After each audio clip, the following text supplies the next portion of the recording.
एक समय की बात है, बुद्ध अपने एक भिक्षुक के साथ एक नदी के किनारे थे। उन्हें नदी पार करके दूसरे किनारे जाना था। तभी उन्होंने देखा कि नदी के बीच में एक अत्यधिक सुंदर और शानदार नाव आ रही है। वह नाव पूरी तरह से सोने की बनी हुई थी और उसमें कीमती रत्न जड़े हुए थे। नाव का मालिक एक धनवान व्यापारी था जो अपने सारे खजाने को एक जगह से दूसरी जगह ले जा रहा था। जब नाव किनारे लगी तो व्यापारी ने बुद्ध को देखा। व्यापारी जानता था कि बुद्ध एक महान ज्ञानी है, इसीलिए उसने आदर पूर्वक पूछा, भगवान, क्या आप नदी पार करना चाहोगे? मेरी नाव बहुत आरामदायक है। बुद्ध ने मुस्कुराते हुए कहा, जरूर। जब वे नदी पार कर रहे थे तो व्यापारी ने अपने सोने और धन की ओर इशारा करते हुए बुद्ध से एक सवाल पूछा।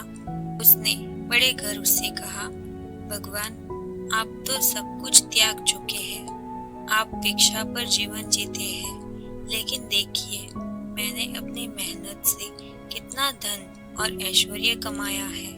क्या आप यह नहीं मानते कि जीवन में धन ही सबसे बड़ी शक्ति और सुरक्षा है? बुद्ध ने व्यापारी की बात ध्यान से सुनी, लेकिन कोई सीधा जवाब नहीं दिया। जब नाव नदी के बीचों बीच पहुंची तो बुद्ध ने अचानक व्यापारी से एक अजीब सवाल पूछा। हे व्यापारी, यदि यह नदी अचानक उफान पर आ जाए और पानी भरने लगे तो तुम अपनी जान बचाने के लिए क्या करोगे? व्यापारी ने तुरंत कहा, भगवान, मैं तैरना जानता हूँ। मैं जल्द से जल्द तैरकर किनारे पहुँचने की कोशिश करूँगा। बुद्ध ने फिर पूछा, अच्छा, मान लो तुम तैरकर किनारे पहुँच रहे हो, तो तुम अपने साथ क्या क्या ले जाओगे? क्या तुम यह सारी सोने की नाव और यह सारा खजाना अपने साथ ढो पाओगे? व्यापारी ने शर्मिंदा होकर सिर झुकाया और कहा, नहीं भगवान, डूबने से बचने के लिए मुझे सब कुछ यहीं छोड़ना पड़ेगा। मैं केवल अपने शरीर को ही बचा पाऊंगा। तब बुद्ध ने व्यापारी की ओर देखा और अत्यंत करुणा से कहा, ठीक इसी तरह यह जीवन एक नदी है और मृत्यु इसका किनारा है। जब तुम इस जीवन नदी को पार करोगे तो तुम्हारे पास चाहे कितना भी धन, सोना या ऐश्वर्य क्यों ना हो, तुम अपने साथ कुछ भी नहीं ले जा पाओगे। तुम्हें यह सब यहीं छोड़ना पड़ेगा।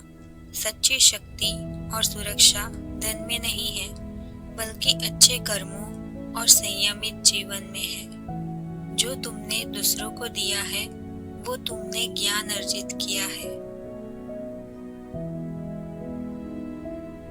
जो तुमने दूसरों को दिया है, जो तुमने ज्ञान अर्जित किया है और जो तुमने अपने मन को शांत किया है, वही तुम्हारे साथ अगले किनारे तक जाएगा।